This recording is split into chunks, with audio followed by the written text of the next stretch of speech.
Hello, everybody, and good morning. I am so happy to be here again, and wanted to say over the weekend we've had a lot more publisher interest in the book, so that's awesome. What we do need is more people to buy the book, because remember, Birth of a Unicorn is up for we have only 30 days to the end of August for people to support the crowdfund of Birth of a Unicorn. And that's really cool.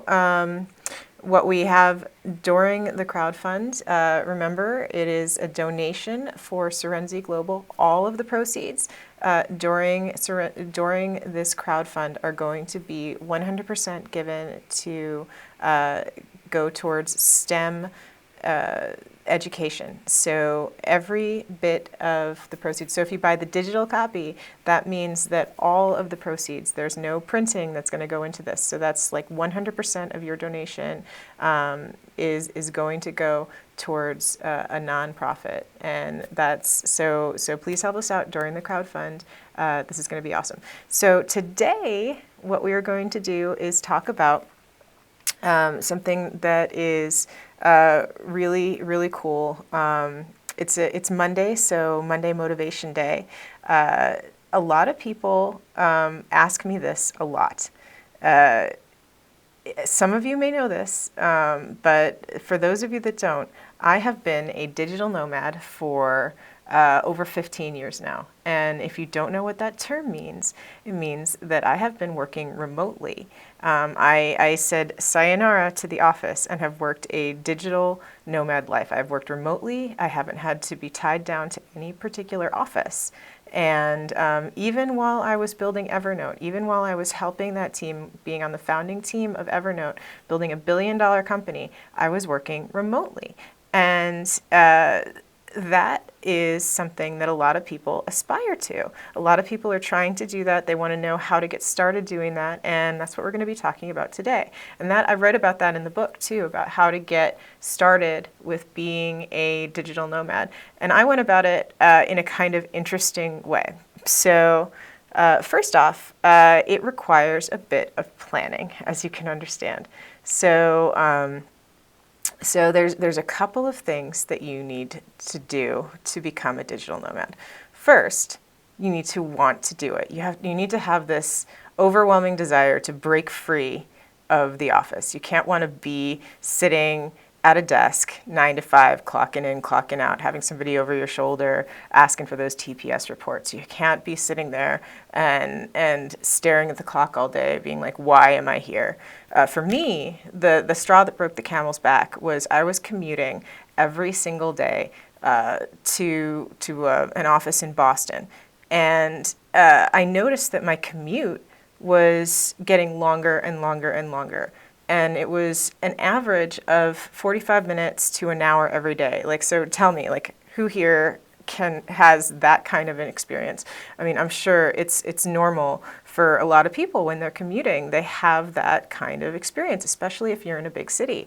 And I was driving, so at least I got to listen to my own podcasts and radios. Well, this was before podcasts, because this was 15 years ago, right? So what I was doing was I was listening to my favorite radio stations, which at the time were Howard Stern, thank God for Sirius XM, love you, and then Opie and Anthony. And so these were awesome things to listen to on the radio and on Sirius, and so no matter where I was, I got to listen to these on the radio, and they were fun, they were joking, they were not real like serious things, because when I got to work, I had to like concentrate on the work that I was doing.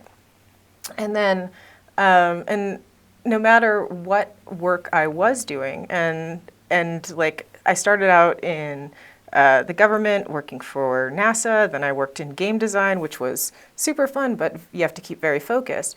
And then I worked in a hospital. I worked for charitable giving. I did a lot of different things, and all of this required me to be focused in an office. So I needed a break. So I would listen to Howard Stern on the way to work, Opie and Anthony on the way home, and then just chill out. But I had a commute of over 2 hours a day there and back. And it was soul killing. So no matter how much I loved my job, I couldn't stand being in traffic. So that was what broke the camel's back. That's what made me decide I don't want to be in the office anymore. And it was at the time when internet was starting to get better. Like, I was one of the first people on the block that got fiber. So I was like, okay, well, maybe I can at least work from home a few days a week, or maybe one day a week. And that was something that was new at the time. I suggested it to my boss at Core Street, who was Phil Libin, who then went on to create Evernote. And he was like, yeah, on the days that it's just too bad, you can work from home, and that's fine.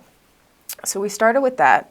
And then when I started working for a company called Cyber Grants, which is a charitable giving company, and I write about this in the book too, my husband, he wanted to move out to San Diego. And we were living in Boston, but his problem with Boston was the weather. He got fed up with the temperature, and he was just like, I'm not going to be here anymore. I'm not tied down. I don't have a job. I just want to move to San Diego and live on a sailboat and do that. And I was like, I have a job here, and I don't know if I'm going to be able to find a job so quickly out there. So I went to my boss and I said, hey, what if I start working remotely for this company out in California? Because my clients are actually on the West Coast anyway, so I can open up a West Coast office. So it was really about having the right conversation with my boss about what I could do, what I could service. And then he said, okay, well, you're really an account manager. You can go talk to them. And so I had my job squared away. I already had a job, which was important. And then I talked to the boss, and he allowed me to then go work from California. So that was good. But then my husband, he got a sailboat. So he then decided for us to live on a sailboat, which then made us mobile.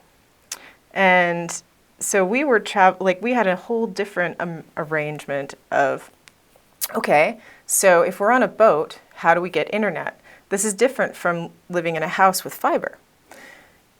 And for us, again, the motivation was get out of Boston, get out of jobs, get out of cold weather, go to San Diego, still have a stable job. So for most people, your motivations are get out of the situation you're in to tether yourself to something else or detether. And that was the same thing for us. So when you talk to digital nomads, they all have something similar. And for us, it required planning. The first planning, make sure you have money. Make sure you have a place to live. Make sure you have a reliable source of income. For me, I had my job. I had it relatively stable, and that was fine. We had a place to live, and it was going to be relatively inexpensive as well, because sailboats themselves are expensive to buy, but they're inexpensive to live on. And if you want, you can always just fish and you have food. You're fine. But for most people, what you hear digital nomads do is they go someplace cheap like Thailand or Malaysia or something, because it only costs about $500 to $1,000 a month for them to live, and they're still making their salary in U.S. wages. So they're saving up a lot of money based on what they're doing. But what you don't hear is they've already got the job that they had before, which is what I did as well. So they're missing that piece when they tell you, oh, I've just decided to pack up and move to Thailand. Well, because they already had the contacts. So what I lay out in this book is that if you want to have the digital nomad lifestyle, you have to prepare for it before you do it. You can't just quit your job and then expect to make money doing that. It's kind of like the Instagram influencers that some people are like, oh, well, if I just start an Instagram channel and be a model, I'm going to make a lot of money on Instagram. Well, the dirty little secret of that is only about 5% of the people on Instagram are making a lot of money, and most of them were already famous before doing that, and that's why they can pull in that amount. So you can't, it's a chicken and egg problem. You already have to have money before you can do this thing. So if you build up the trust and the reputation, and the influence and all of that with your existing company, with your existing contacts, and you set up savings. And what you normally have to do is have about 6 months of savings for where you're going to go. So if you're going to Thailand and it costs about $1,000 a month to live there, then you need to have about $6,000 in the bank, plus the money for a ticket there and back. And Thailand's going to look at that. They want to know that you have money in the bank to get there and to get out of the country. And then you have to have a certain amount of money for the visa. So when I decided with my husband to go down to Mexico, we got a resident visa. And for the resident visa there, again, they wanted $1,000 a month of income for each of us, proving that it was from outside of the country. And that is standard. That's something that you need from a lot of different countries. If you're thinking of, I just want to move to another country and just live there and make money somehow, this is not for you. Digital nomads do not just randomly pack up and start working at a bar in another country to make money. You don't just randomly become a freelancer and do that. And I'm not trying to be a bummer. Like, I want you to understand what goes into this lifestyle. It is a lot of work. You will be working. You'll probably be working more than your 9 to 5, but the benefits that you get are phenomenal. So here's a little taste of the kinds of things that I got to do.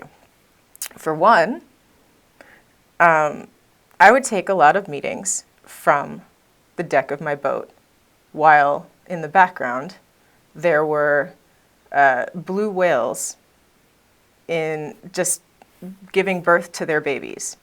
And so I wouldn't even notice that, like, on a Skype call behind me, there were whales breaching.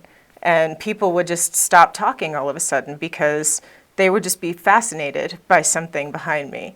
And then they would just be like, oh, I don't even want to talk to you anymore because it looks so amazing where you are. And I was there because it was so peaceful for me. And it made my work better because I was taking care of myself, because I was taking care of who I was and what I needed to be. For the people that are digital nomads around the world, they're in places like Paris, staring at people walking down the street, having their honeymoons, or just being in Paris and being immersed in the wonder of the Louvre for the first time. And that's inspiring, and that you bring that back into your work. And if you can just take off and go wherever you want and be untethered to an office and still get your work done, then it's probably the most amazing feeling you can have. And if one thing about my book that I can try and get across to you is I'm trying to capture that sense of wonder, of traveling, of being able to create something as amazing as Evernote, something as amazing as a product that, like, over 300 million people around the world use every day to store their memories. Like, you needed to be the type of person that could be in their shoes, that could understand that these people are out there living their lives, having memories, not be stuffed in an office somewhere. So one day, for example, there was a case that we got where somebody had recorded their baby's first heartbeat.